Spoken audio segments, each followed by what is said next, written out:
하나님의 말씀은 요한복음 15장 5절에서 8절까지를 읽고 제가 떨어져서 16절을 읽겠습니다. 요한복음 15장 8절입니다. 15장 5절.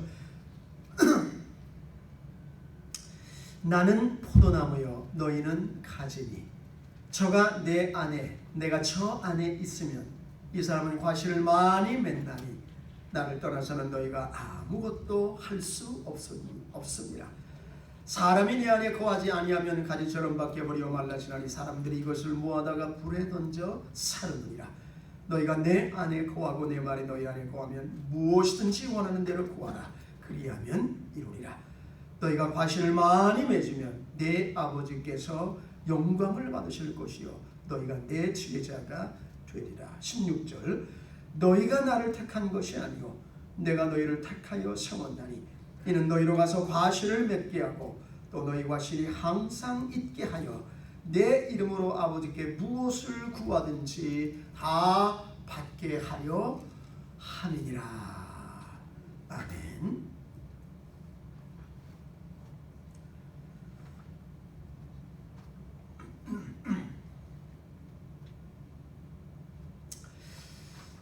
예전에 미국이 10년간 월남 전쟁에 개입을 해서 자유국가인 월남을 위해서 싸워주었습니다. 우리나라도 많은 군인들을 파병을 했었고 저희 큰형님도 맹호부대, 육군 맹호부대의 일원이 되어서 약 4년간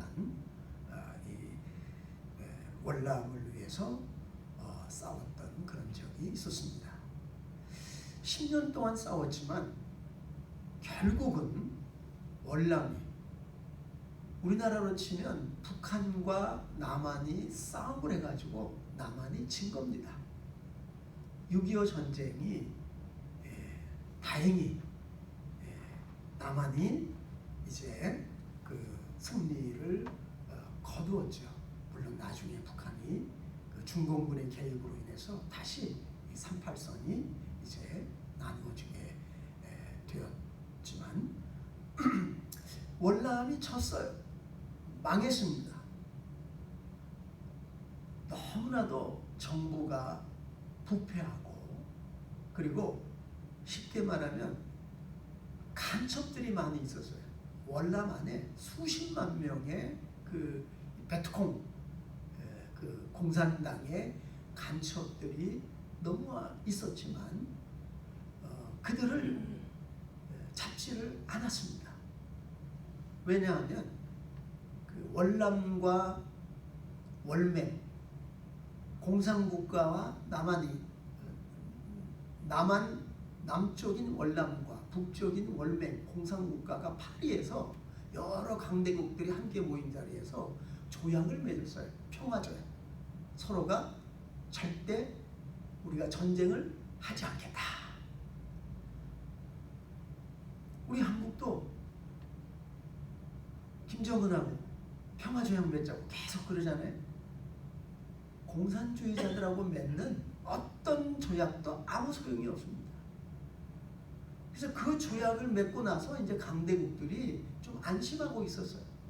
그 월남도 이제 우리 평화조약 맺어서 간첩들이 막 떼거지로 몰려와가지고 활동을 해도 잡지를 않고 가만두었어요. 수십만 명의 간첩들, 뿌락지들, 그들이 넘어와서 온갖 이제 그 월남을 파괴하려고 하는 그런 공작을 꾸미고 있었습니다.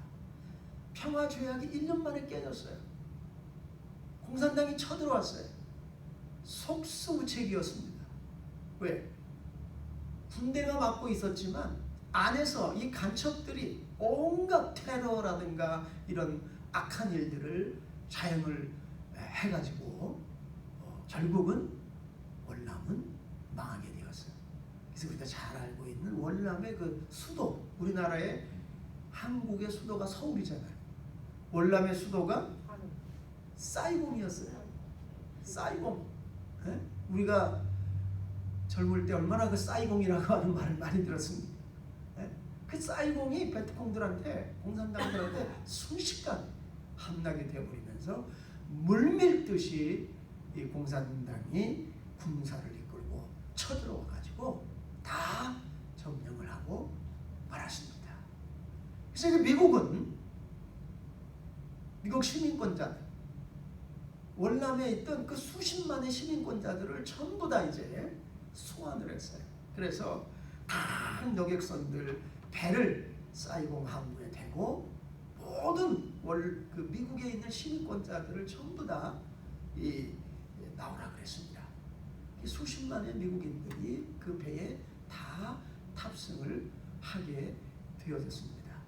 그때 이 월남에 그 이제 공산주의와 싸웠던 인사들, 사람들, 그 사람들은 이제 공산주의자들한테 다 잡혀가지고 감옥에 가든지 다 이제 사형당하게 될 형편이에요.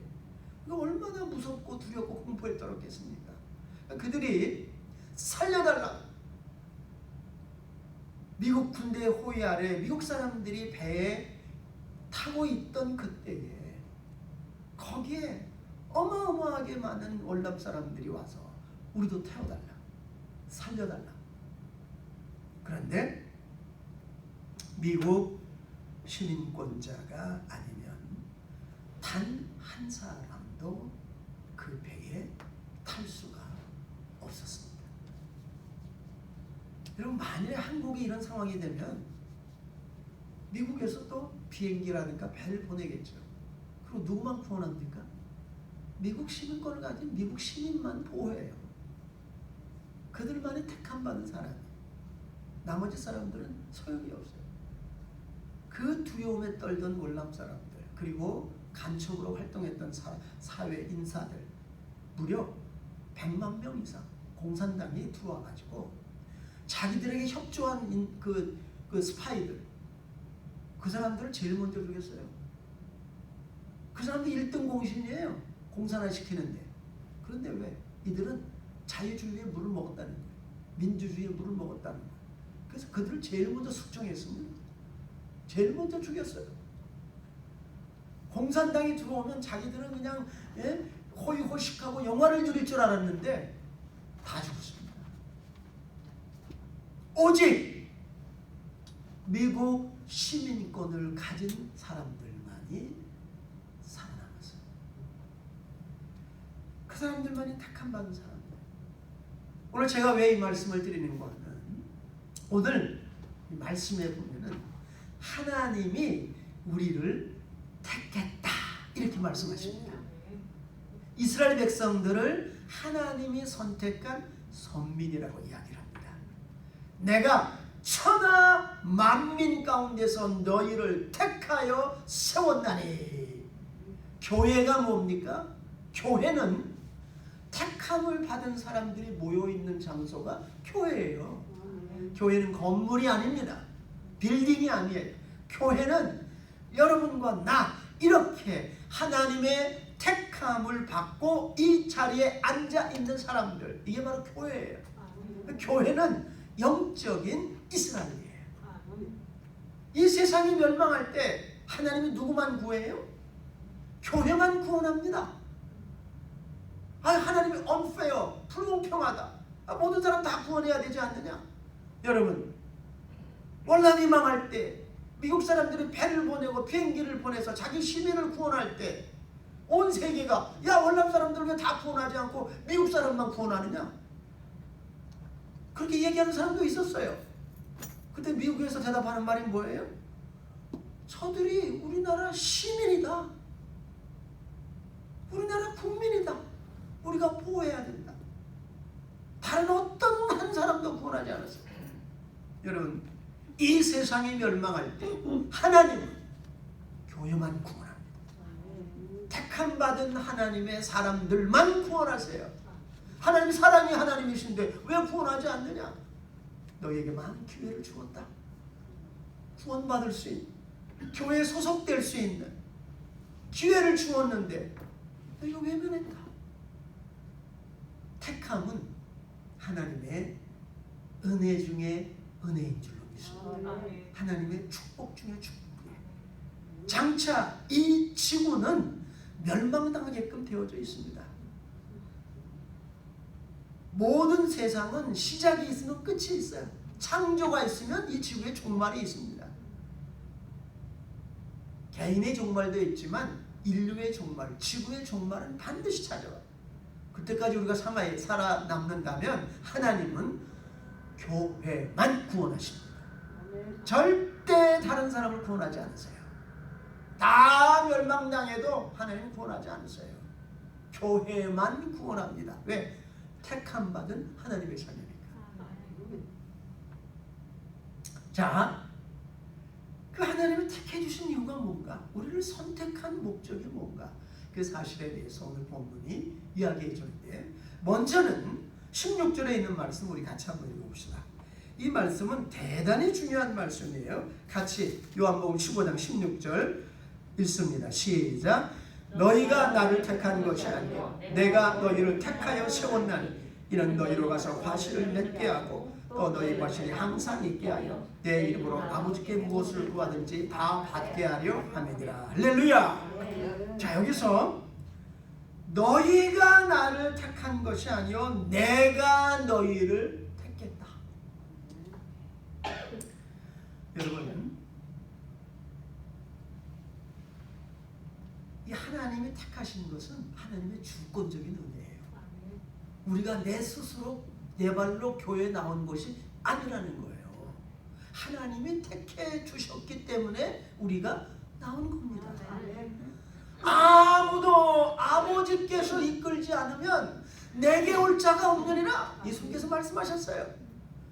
우리가 이 교회에 나와서 앉아 있다고 하는 그 자체가 하나님이 우리를 택해 주셨기 때문이에요. 택해 주시 않았으면은 우리가 나올 수 없어요. 그래서 성경은 하나님이 우리를 뽑았는데, 택해 주셨는데 언제? 창세 전에. 할렐루야. 이 우주, 이 지구가 만들어지기 전에 하나님이 우리를 택하셨다는 거예요. 그럴 뿐만이 아니라 사도 바울은 내 어머니의 태에서부터 나를 택해 주시고, 여러분, 다윗은 하나님이 어머니의 태에서 우리를 어떻게 섬세하게 만드셨는지에 대해서 기록을 하고 있습니다.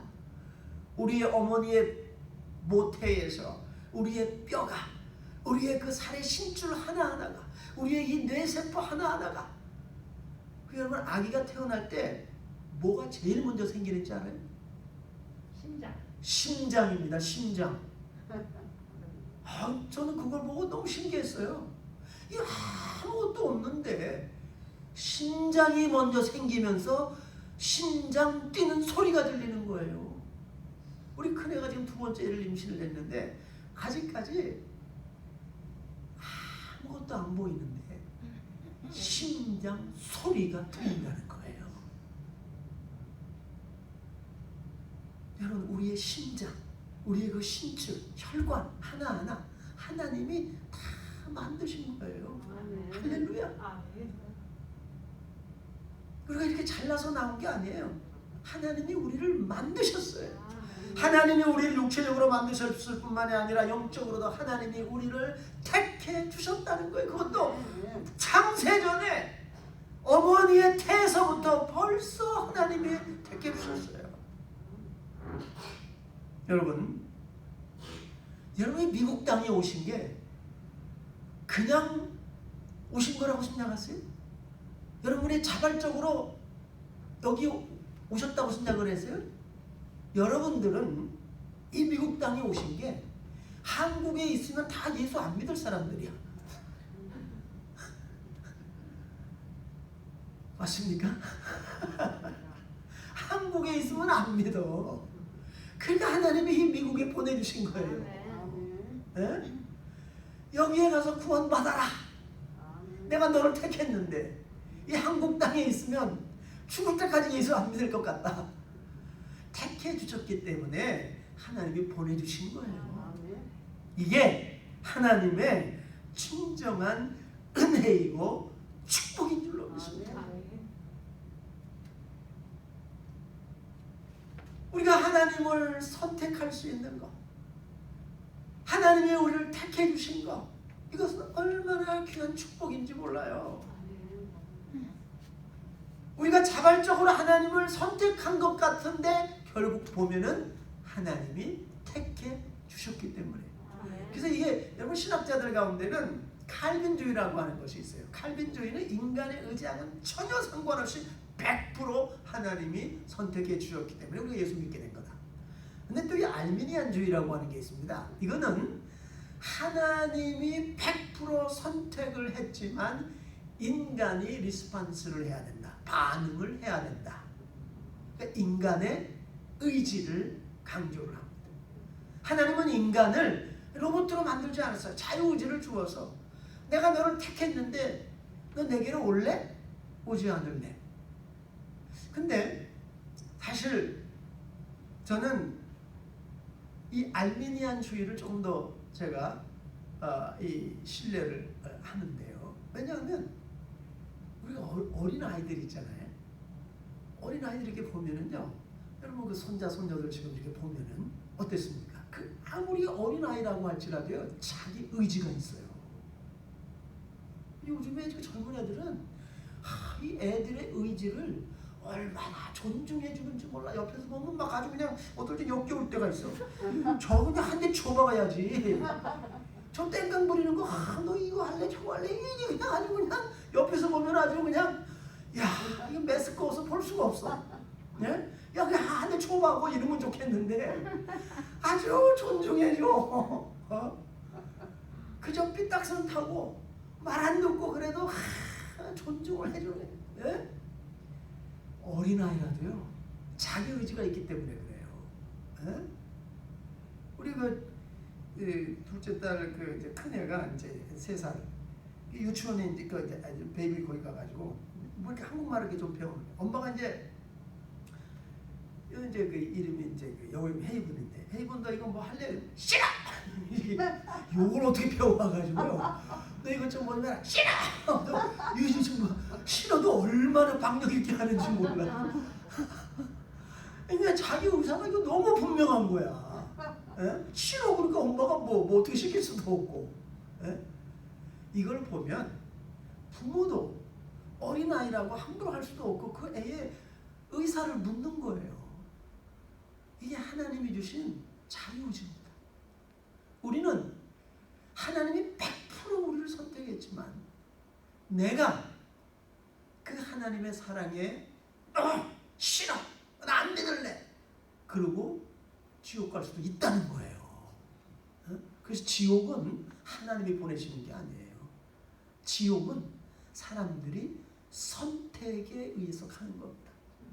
죄 때문에 가는 게 아니에요. 죄는 예수님이 십자가에서 다 해결해 주었어요. 내가 그 선택을 안 한 거예요. 그럼 제가 예전에 특별한 그 목사님들 가운데도 은사를 받은 사람들이 있는데 그 귀신을 쫓아내는, 귀신을 축출하는 그러한 은사가 특별히 강한 분들이 있어요. 미국에도 있지만. 근데 제가 요즘에 이렇게 그 한국의 그 기독교계를 보면서 참 이상하고 바람직한 현상 중에 하나가 스님들, 무당들이 그렇게 예수 많이 믿어요. 여러분 아시다시피 이 무당이라고 하는 게 그 어느 날 갑자기 되는 게 절대 아닙니다. 무당은 대부분이 보면은 그 뭐 어머니 때, 할머니 때부터 뭔가 이렇게 신내림을 받거나 무당을 하거나 그런 사람들이 대부분이에요. 네? 근데 이렇게 몇 대째 무당, 박수 이렇게 해온 사람들이 예수 믿는 게 보통 어려운 일이 아니거든요. 왜? 이게 바꾸려 그러면요. 그들이 섬기고 있던 신들이 가만히 안 놔둬요. 어떻게 해서라도 괴롭히고 못 믿게 합니다. 근데 요즘 한국에 무당들이 그렇게 많이 돌아오고 있어요. 할렐루야. 예? 그런데 이 귀신을 쫓아내는 능력을 가진 목사님이 귀신하고 대화를 이렇게 하는데, 여러분 귀신은 죽은 조상이 절대 아닙니다. 죽은 조상이 귀신 되는 게 절대 아니에요. 그렇기 때문에 우리가 조상들이 와서 먹으라고 차려놓는 그 제사상이라고 하는 것은 그건 절대 조상이 와서 먹는 게 아니에요. 귀신들이 와가지고 거기다 그냥 온갖 배설물 다 집어넣고, 예? 귀신에게 성경은 분명히 말했어요. 너희가 제사하는 것은 귀신에게 하는 거다. 죽은 조상이 와서 먹는 게 절대 아니에요. 근데 이 귀신하고 대화, 마귀하고 대화하는 그런 장면을 보는데, 그 목사님 마귀에게 질문을 합니다. 응? 너는 왜 그렇게 하나님과 예수 그리스도를 대적하고 악한 일을 자행을 하느냐? 그러니까 이 마귀가 나는 하나님의 사랑에서 영원히 제외되어졌고, 그리고 나는 하나님이나 예수를 선택할 수 있는 권한이 내게는 없다. 하나님께서 그걸 빼앗아가셨다는 거예요. 천사가, 마귀가, 사탄이 뭐예요? 하늘의 천사였잖아요. 천사장. 에? 그거를 하나님이 뺏어갔다는 거예요. 선택권을. 자유의지가 없어요. 그러면 내게 남아있는 건 뭐냐? 그냥 영원히 무적경에서 멸망받을 때까지 하나님께 반항하고 대항하고 예수 그리스도를 예수 그리스도와 싸우고, 그것만이 자기에게 주어진 권한이라는 거예요. 다른 어떤 옵션도 자기에게 없다는 거예요. 선택을 할 수가 없대요. 여러분, 우리가 하나님을 선택할 수 있다고 하는 것은 하나님이 인간에게 주신 최고의 은혜이고 축복인 줄로 믿습니다. 사탄은 그렇게 할 수가 없어요. 그래서 사탄인 겁니다. 마귀나 귀신은 그렇게 할 수가 없어요. 그래서 마귀고 귀신이에요. 영원히 그 짓을 해야 됩니다. 무적경에 멸망될 때까지. 그러나 하나님이 사람에게는 선택할 수 있는 권한을 주셨어요. 왜? 하나님이 먼저 택해 주셨어요. 세상의 모든 사람들 하나님이 다 택했습니다. 왜? 하나님은 모든 사람을 사랑하시니까. 어떻게 사랑이 하나님을 지옥에 보내는가? 하나님이 지옥에 보내는 것이 아니에요. 사람이 하나님을 선택을 하지 않기 때문입니다. 선택만 하면은 어떤 사람도 구원해 주었잖아요. 어떤 죄인도, 온갖 죄를 저지른 사람들 다 구원해 주었어요. 심지어는 사람을 죽인 살인 강도까지 예수님은 오늘 네가 나와 함께 남원에 있으리라. 할렐루야. 강도도 하나님을 선택을 하니까 천국 가요. 누가 하나님은 어떤 사람을 지옥에 보내요?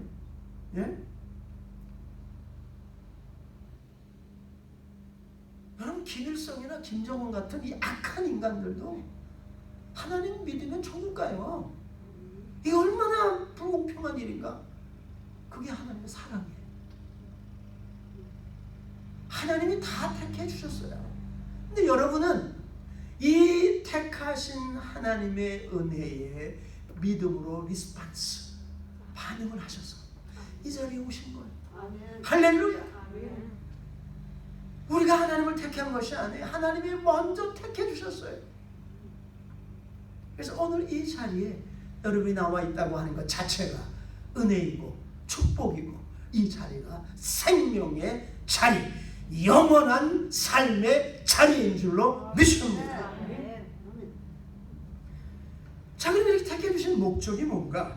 이 16절 하반절에 보면은 이는 너희로, 16절 다시 한번 읽읍시다. 시작. 너희가 나를 택한 것이 아니요 내가 너희를 택하여 세웠나니 이는 너희로 가서 과실을 맺게 하고 또 너희 과실이 항상 있게 하려 내 이름으로 아버지께 무엇을 구하든지 다 받게 하려 함이니라.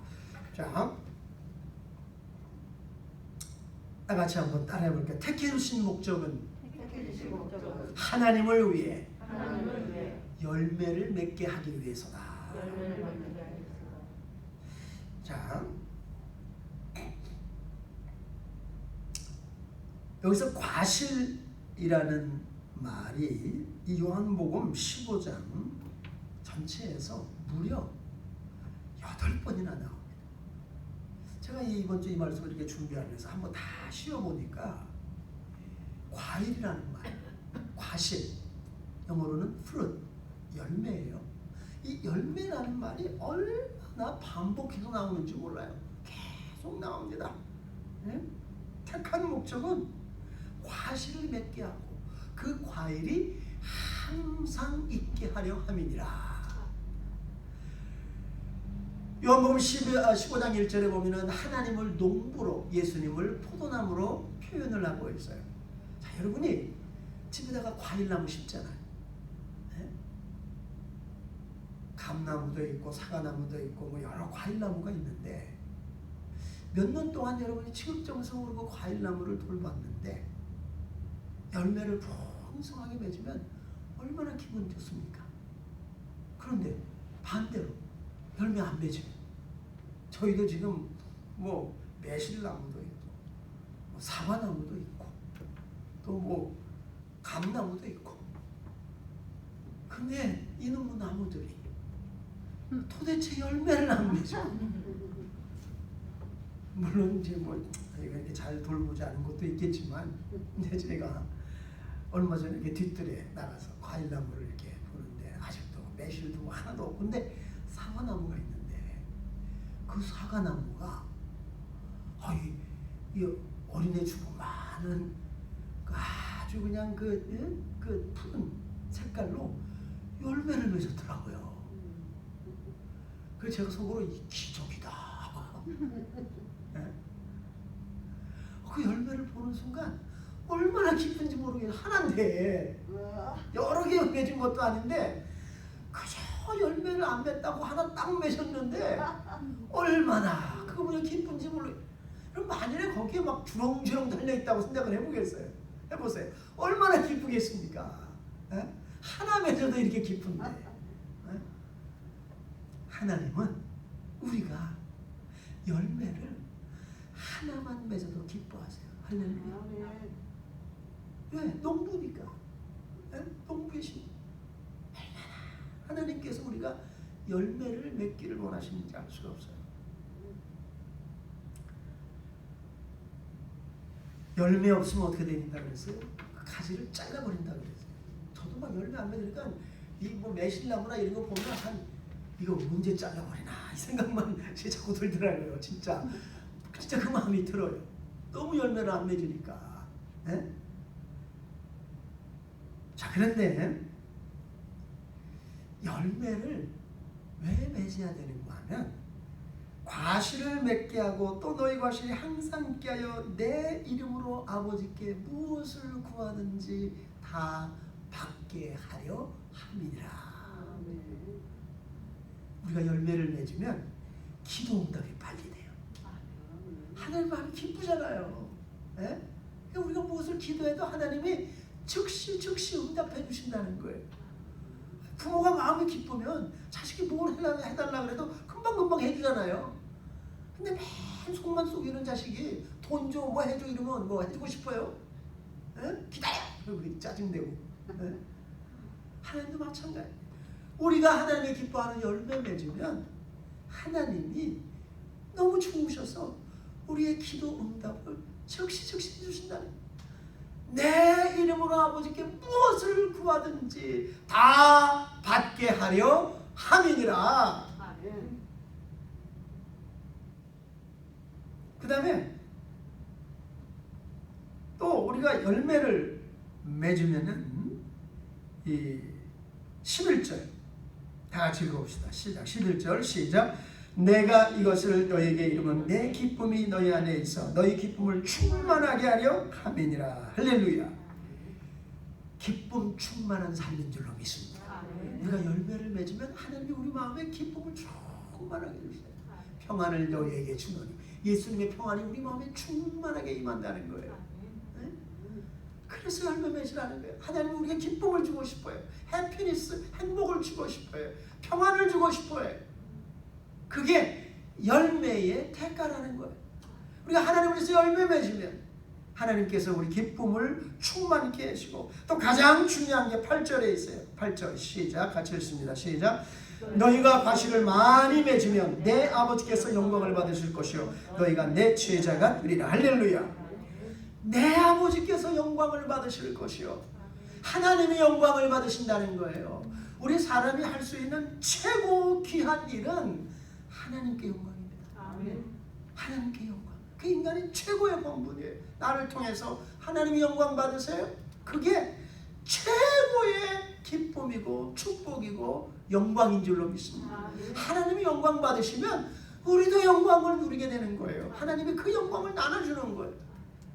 과실을 맺으면, 열매 맺으면 하나님이 영광을 받으신다는 거예요. 여러분,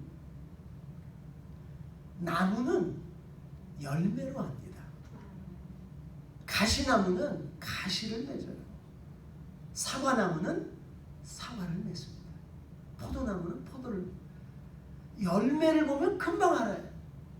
사람도 말이 중요한 게 절대 아니에요. 그 사람의 외모가 중요한 게 절대 아닙니다.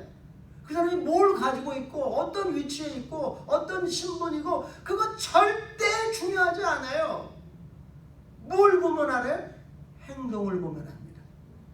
행동을 보면, 열매를 보면 아는 거예요. 그 사람이 맺는 행동이 열매잖아요. 말은 그럴듯하게 하는데 행동은 틀려. 말은 번지르하게 하는데 행동이 없어. 따르질 않아. 열매가 없어요. 여러분이 미국 사람들이 참 재미있는 게, 미국 사람들은 국회의원들 80%를 신뢰하지 않는데요. 왜? 말만 잘하는 사람들. 말은 잘하는데 국민을 위해서 행동할 때는 너무 소극적이고, 뽑아달라고 할 때는 막 90도 절하고 온갖 아양을 다 떠는데 뽑아주고 나면은 나 몰라라 하고, 80%가 국회의원들 신뢰 안 한대요. 그 우리나라도 마찬가지겠죠. 정치인, 거짓말, 밥 먹듯이야. 약속 정말 하나도 안 지키고, 그러면서 얼굴은 그냥 철판이야. 다음에 또 나와서 또 찍어줘. 이번에 진짜 여러분들 위해서 일하겠습니다. 뽑아주면 또 안 해. 이게 정치인들이야. 온갖 기만으로 국민들을 속이고. 왜? 열매를 보면 아는 거예요. 행동을 보면 아는 거예요. 다 거짓된 모습으로 국민을 위하는 척하면서 너무 거짓말들만 해요. 열매를 보면 알아요. 여러분, 신앙은 말이 아니에요. 어떤 은사가 충만하고 어떤 기적이 나타나고 어떤 그냥 신비한 역사가 나타나고, 예? 병을 고치고 이거 중요하지만 더 중요한 것은 열매입니다. 그렇게 하는 사람이 행동이 어떠냐? 행동이 착한 행실로 사람들에게 인정을 받는, 막 능력은 있다 그러는, 계시를 받았다 그러는, 병은 고친다 그러는데, 온갖 9가지 은사, 능력, 천국 왔다 갔다 했다 그러는데 이 열매를 보면 없어. 가시를 맺어. 사람들을 찔러. 성품들이 괴약, 아주 그냥 이상해. 말을 함부로 해. 열매가 없어요. 열매가 없어.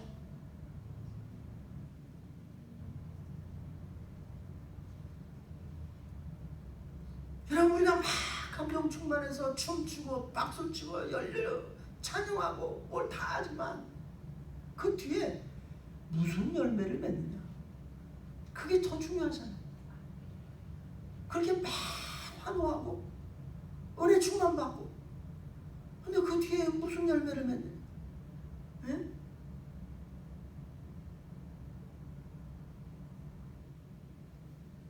가장 중요한 건 열매인데, 첫째는 성령의 9가지 열매.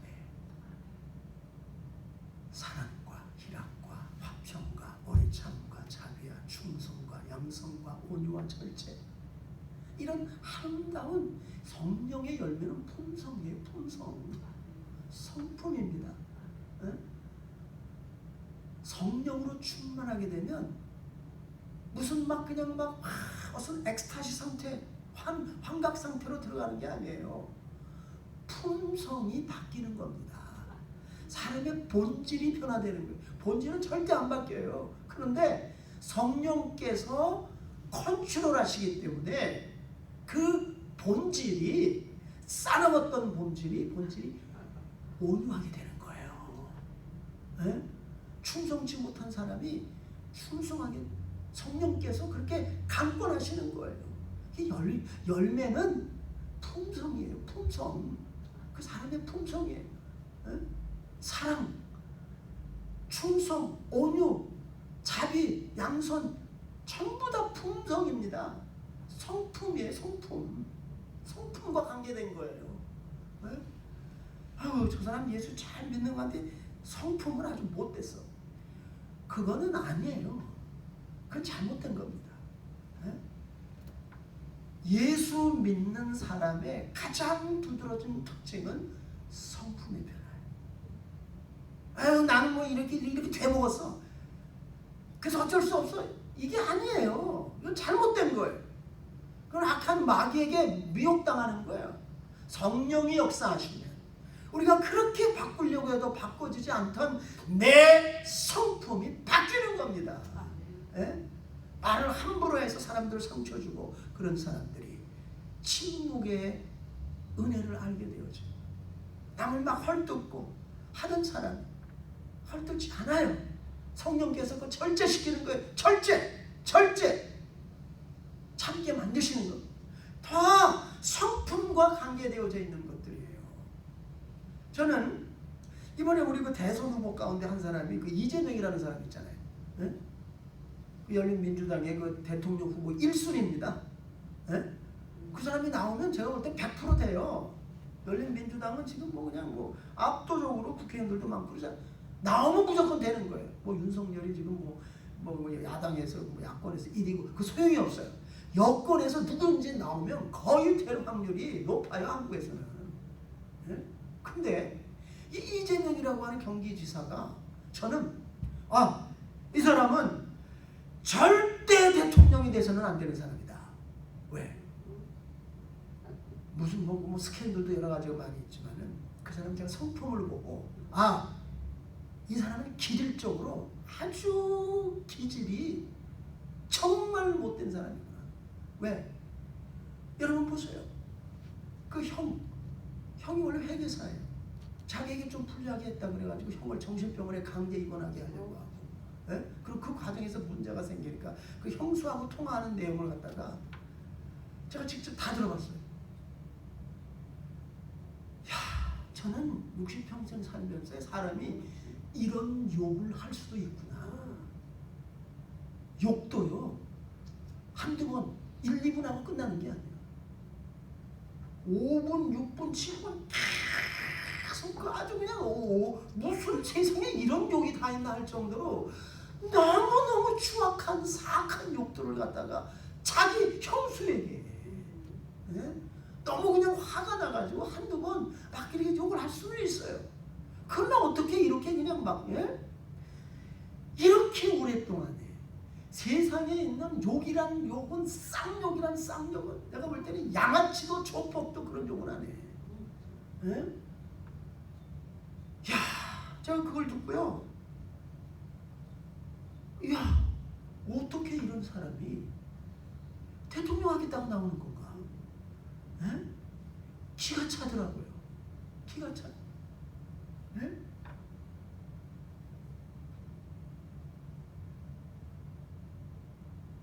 그 기질이 약해. 여러분 성령의 열매는 이 악한 기질이 바뀌는 거예요. 그걸 바꿔놓습니다. 그걸 절제시켜요. 그걸 못하게. 왜? 이런 걸 통해서 어떤 역사가 일어나요? 착한 행실이 나옵니다. 여러분 이 성질이 좀 고약하고 성품이 안 좋은 사람이 뭔가 이렇게 막 선한 행위를 하고 좋은 일을 하면 사람들이 뭐라 그래요? 이거 왜 죽으려고 그러나? 왜 이렇게 바뀌었지? 예수 믿으면 진짜 믿는 사람들 성령께서 그 안에서 시키기 때문에 기질이 안 바뀔 수가 없어요. 성품이 변하지 않을 수가 없어요. 예? 내 승질대로 내 기질대로 막 토해내는 게 아니라 그걸 절제시키는 거예요. 그러다 보니까 어떻게 돼요? 반대로 좋은 성품들이 나타납니다. 인내하고 온유하고 사랑을 표현해주고 따뜻하게 안아주고, 이게 뭐예요? 착한 행실이에요. 착한 모습. 진짜 예수 믿는 사람들은 착한 사람들입니다. 성품이 착해요. 예? 불쌍한 사람들 보면 정말 그 동정심이 마음속에서 끌어오는 거. 어떻게 도와주면 좋을까? 불행한 일을 당한 사람 보면 그 사람과 함께 울어주고 싶고 함께 있어주고 싶고. 성령의 열매는 착한 성품으로 드러납니다. 자기도 모르게 그냥 이렇게 드러나는 거예요. 예? 그 결과는 뭐예요? 하나님이 영광 받으시면서 천하보다 귀한 영혼들이 구원받아요.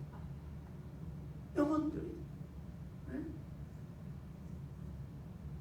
그래서 예수님이 뭐라고 그랬어요? 너희는 세상의 소금이니, 너희는 세상의 소금이니, 너희는 세상의 빛이니, 이같이 너희 빛을 사람 앞에 비추게 하여 저희로 너희 착한 행실을 통해 하늘에 계신 하나님께 영광을 돌리게 하라. 결과는 사람들이 하나님께 돌아오는 거예요.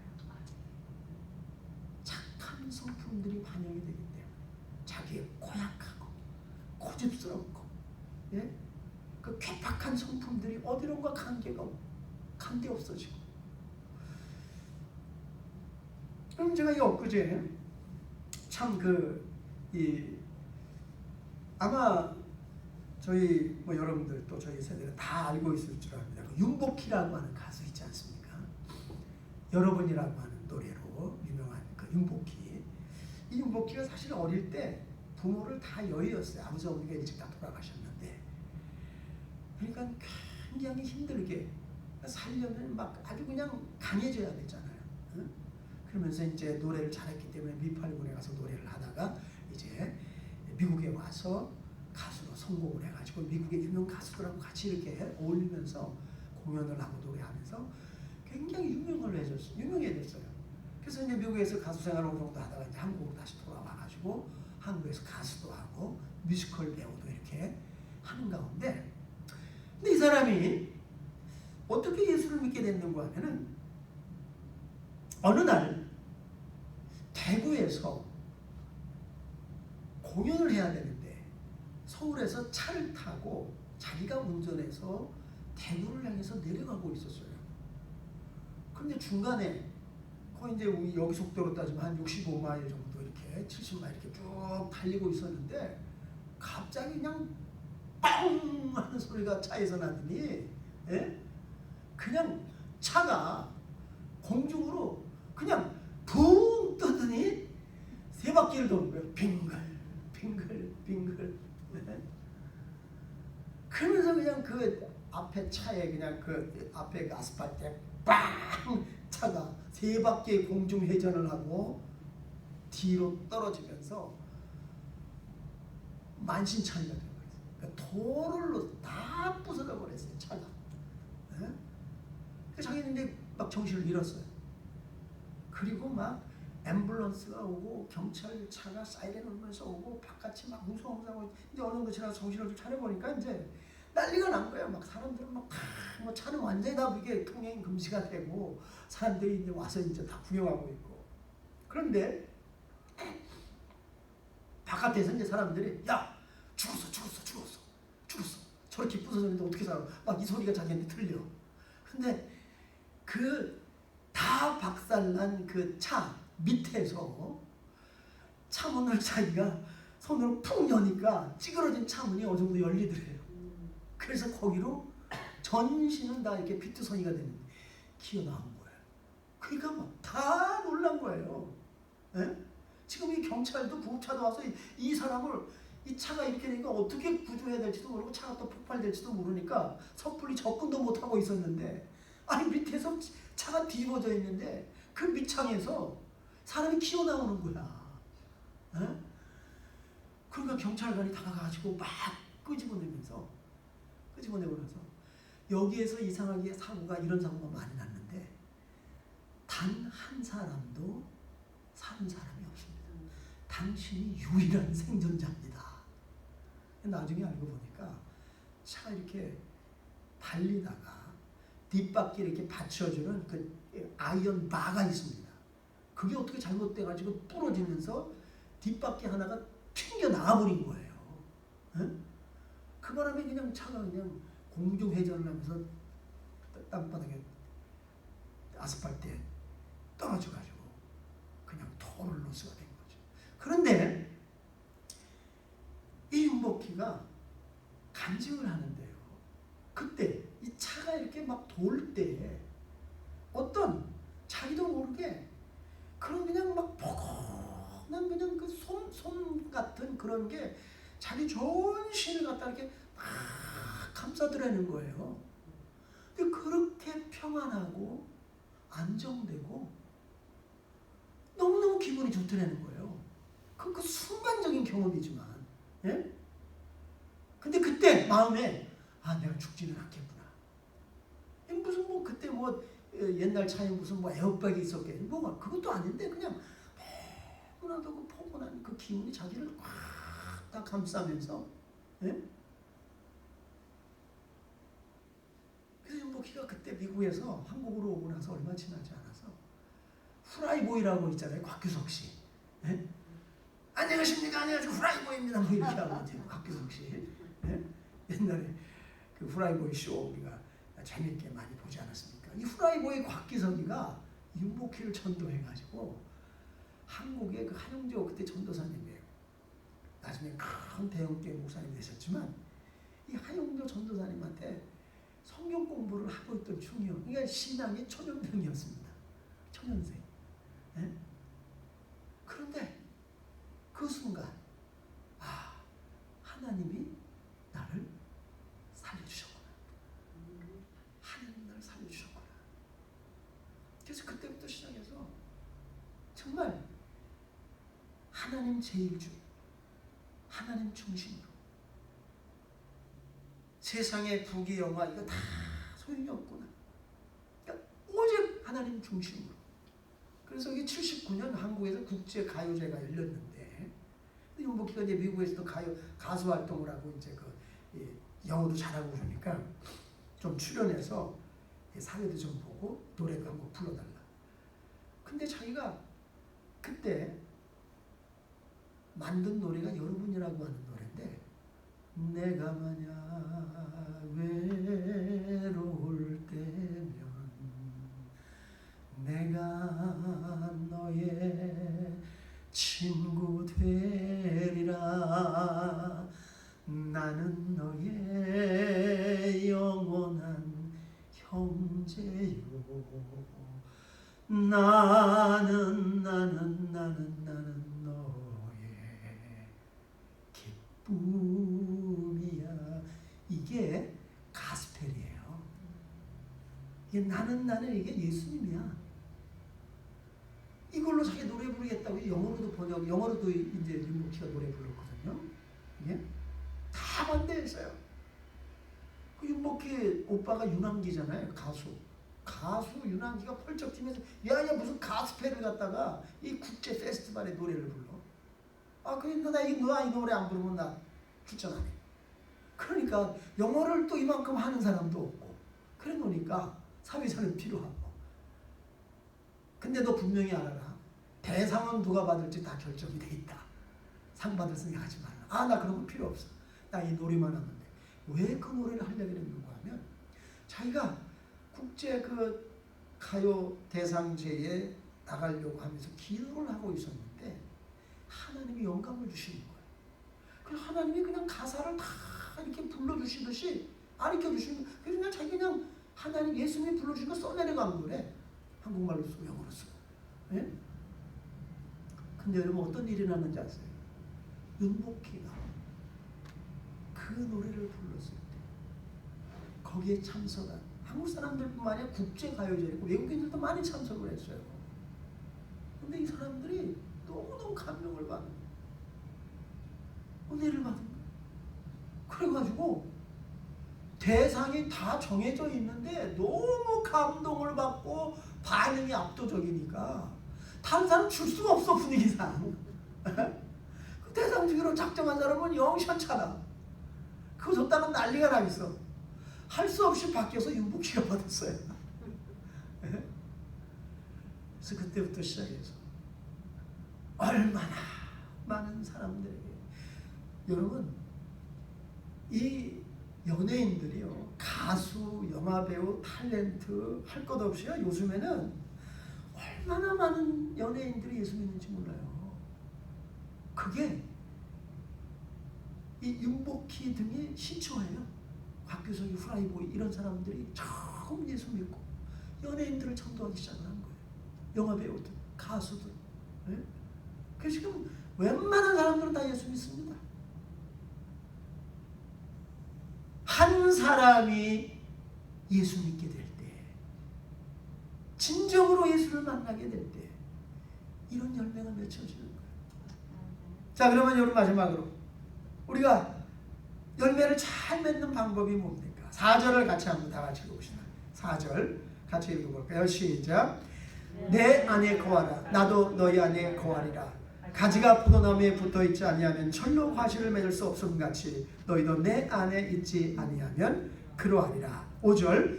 나는 포도나무요 너희는 가지니 저가 내 안에 내가 저 안에 있으면 이 사람은 과실을 많이 맺나니 나를 떠나서는 너희가 아무것도 할 수 없습니다. 내 안에 거하라. 내 안에 있으면 열매를 맺는 유일한 방법은 예수님 안에 거하는 거라는 거예요. 예수님 안에. 자, 여러분 이렇게 상상해 보세요.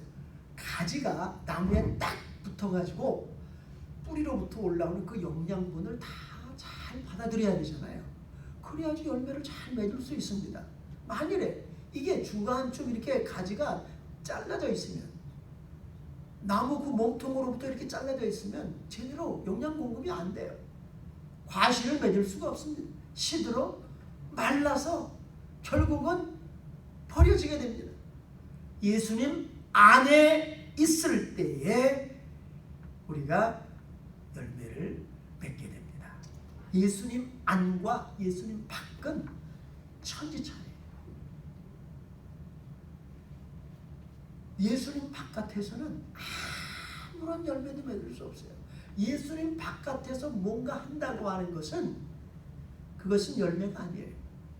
그건 자기 자신이 영광을 받는 겁니다. 하나님하고 예수님하고 아무 상관이 없어요. 예수님 안에, 예수님 안에. 여러분, 그럼 어떻게 우리가 예수님 안에 거합니까? 10절에 있는 말씀 보십시다. 10절 같이 시작.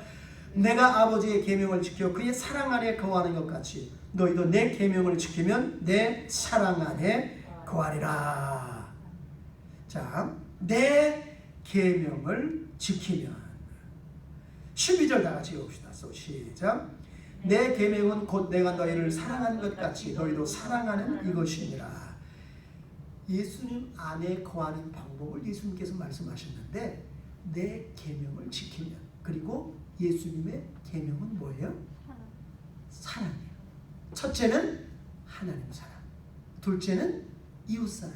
예수님께서 이 계명을 말씀하시면서 뭐라 그랬어요? 이것은 모든 율법의 완성이다.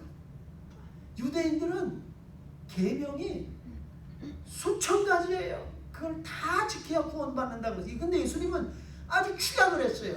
이 두 가지로 딱 요약된다. 하나님 사랑, 이웃 사랑. 심플하다는 거예요. 예수님 안에 거하는 방법은 하나님 먼저. 여러분이 어떤 일을 하더라도 하나님 먼저, 하나님 먼저. 이 생각을 하게 되어지면 예수님 안에 거할 수 있는 거예요. 내가 지금 이것을 하려고 하는데 하나님 먼저 생각을 해보는 거예요. 하나님 먼저 할 때 이거 하나님 기뻐하실까? 내가 이런 행동을 하려고 하는데 하나님 기뻐하실까? 내가 이런 결정을 하려고 하는데 하나님 먼저? 하나님 먼저가 안 되면 욕심과 정욕에 사로잡혀서 잘못 결정하게 됩니다. 근데 하나님 먼저. 너희는 먼저 그의 나라와 그의 의를 구하라. 그리하면 이 모든 것을 너희에게 도와주리라. 그 다음에 이웃사랑.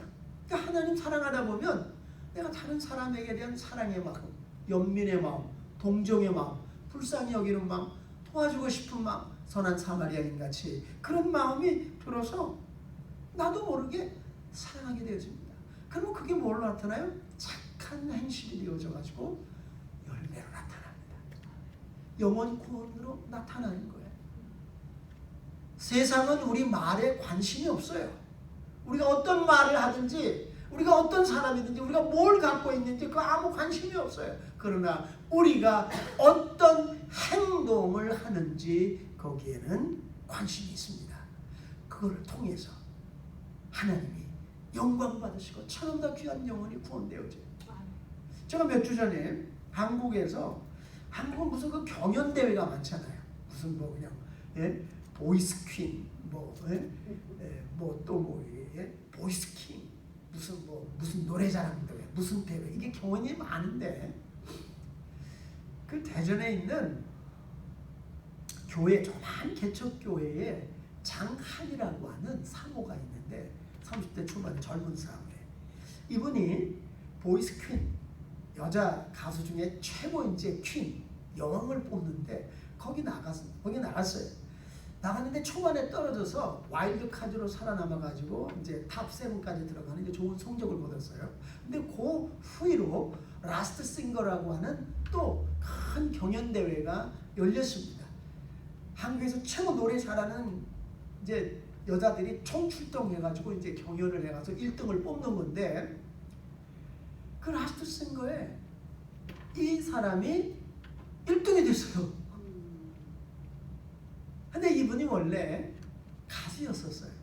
가수였다가 예수님 믿게 되어지고 이제 그러면서 찬양 사역자로 이제 몇 년 동안 활동을 하다가 이제 전도사 남편을 만나가지고 이제 이렇게 개척교회 이제 그 사모가 됐는데, 그런데 이 자매가 장한이라고 하는 이 자매가 어떻게 예수를 믿게 되었는가 하면은 이제 그 자기가 연습생 시절에 막 열심히 이제 가수로서 준비를 하고 있는데 이 노래는 잘하니까 자기가 댄스가 좀 부족해가지고 댄스 선생님을 찾아가서 이제 댄스 교습을 받기 위해서 찾아갔어요. 비싼 돈을 주고 이제 부모가 서포트를 해가지고 갔는데 이 댄스 선생님이, 여러분 그 한국에 저는 몰랐는데 안무라든가 댄스 가르치는 선생들이 아주 그 성격들이 다 좀 속된 말로 하면 지랄 같아요. 아주 성격들이 개차반이래요. 왜냐하면 그 사람들 가르쳐야 되니까 아주 혹독하고 이 말도 그냥 엄청나게 강하고 세고 이게 뭐 다 그냥 아주 호랑이 같은 사람들. 그런데 자기를 가르치는 30대 그 중반의 여자 선생님인데 이분은 아주 말도 소프트하게 하고 부드럽게 하고 그래 굉장히 실력이 있는 사람이에요. 너무 놀랐어요. 아니 어떻게 그럴까? 한 번도 성냉적이 없고 자기가 틀려도 너무너무 친절하고 부드럽게 가르쳐주는 거예요. 그래서 충격받아 쇼크를 받았어요. 그래서 다른 자기 친구들이 야 너 그 선생한테 가면 너 아주 혼날 거야. 얼마나 그 사람 강한 사람인데 실력도 있고. 근데 만나보니까 너무 틀려. 네? 그 자기 혼자 연습하고 있을 때 이분 저쪽 한쪽에 가서 뭐 읽고 있는데 나중에 알고 보니까 성경을 읽고 있어요. 그래서 이제 몇 달 동안 그 선생님한테 계속 이제 받았어요. 똑같아. 성경도 그렇게 열심히 읽고. 그래서 이제 거의 이제 다 이제 많이 이제 그 때가 돼가지고 계약이 끝날 때 돼가지고 이제 헤어지면서 그 선생님이 이렇게 말을 하더라는 거예요. 한이야, 넌 내가 이런 사람인지 몰랐지. 그래요. 선생님 너무너무 무서웠고 엄한 사람으로 알았는데 어떻게 그렇게 잘 가르칠 수 있었어요. 그러니까 이 선생님이 너도 예수님 믿으면 나처럼 변화될 수 있어. 너도 예수님 믿으면 나 원래 이런 사람 아니야. 그러나 내가 예수님 믿고 내가 이렇게 성품이 바뀌고 교만한 마음이 바뀌고 내가 이렇게 바뀌었어. 그러니 너도 꼭 예수 믿어. 얼마나 이 선생님이 그냥 진지하게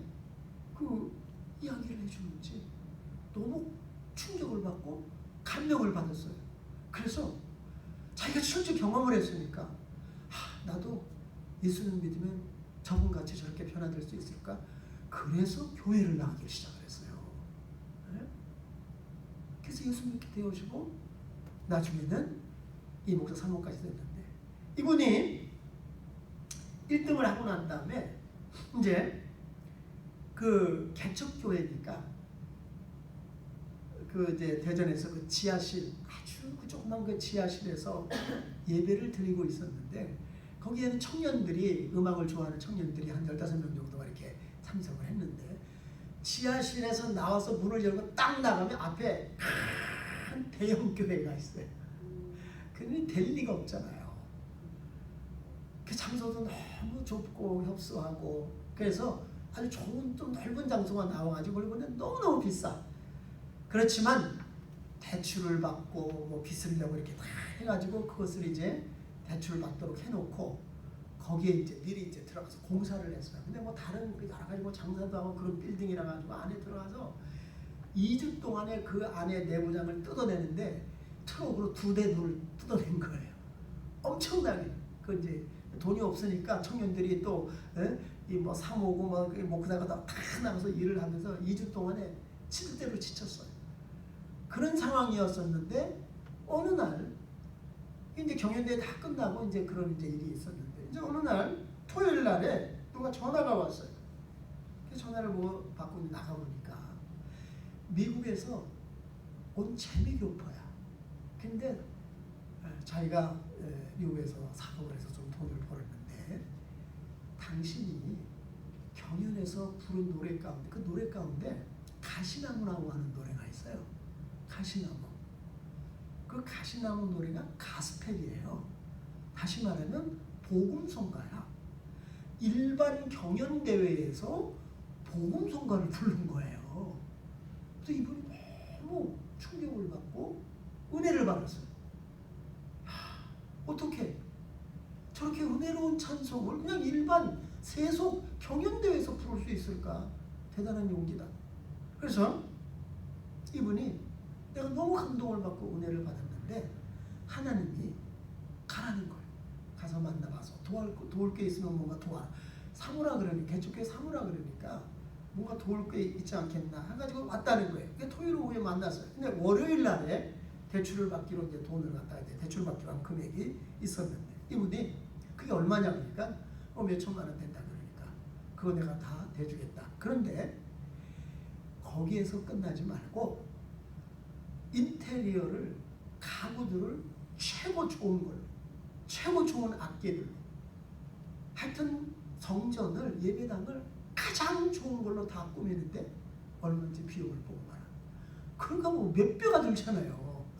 예를 들면 뭐 한 3천만 원, 뭐 4천만 원. 근데 막 그냥 막 1억 5천, 막 2억 이렇게 나가는데 그 다 비용을 뽑아오니까 이분이 그 자리에서 수표를 써주는 거예요.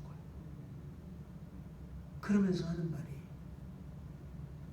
내가 이것을 당신에게 주었다는 말은 아무에게도 하지 마세요. 하나님이 나에게 감동을 주고 하나님이 나에게 축복을 주어서 내가 이 일을 하는 겁니다. 저는 그것을 이렇게 그 간증을 이분들이 이제 그 남편하고 나와서 새롭게 하셔서 거기서 이렇게 간증하는 그 모습을 들으면서, 여러분 진정으로 하나님을 만나고 구원받은 사람들, 성령께서 안에 계시기 때문에 자기도 모르게 그 착한 행실들이 드러나게 되는 줄로 믿습니다. 그것을 통해서 사람들이 구원받을 뿐만이 아니라 하나님께 영광을 돌리게 됩니다. 그 교회, 그 작은 교회지만 얼마나 많은 사람들이 구원받겠습니까?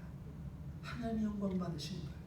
우리를 택해 주신 목적은 바로 이런 선한 행위, 착한 행실. 세상은 그걸 보는 거예요. 우리 말에 우리가 어떤 걸 가지고 있는지, 어떤 일을 하고 있는지 관심 없어요. 우리의 하는 착한 행실을 통해서 감동을 받고 하나님께 돌아와서 천하보다 귀한 영혼들이 구원받게 되는 줄로 믿습니다. 기도하겠습니다.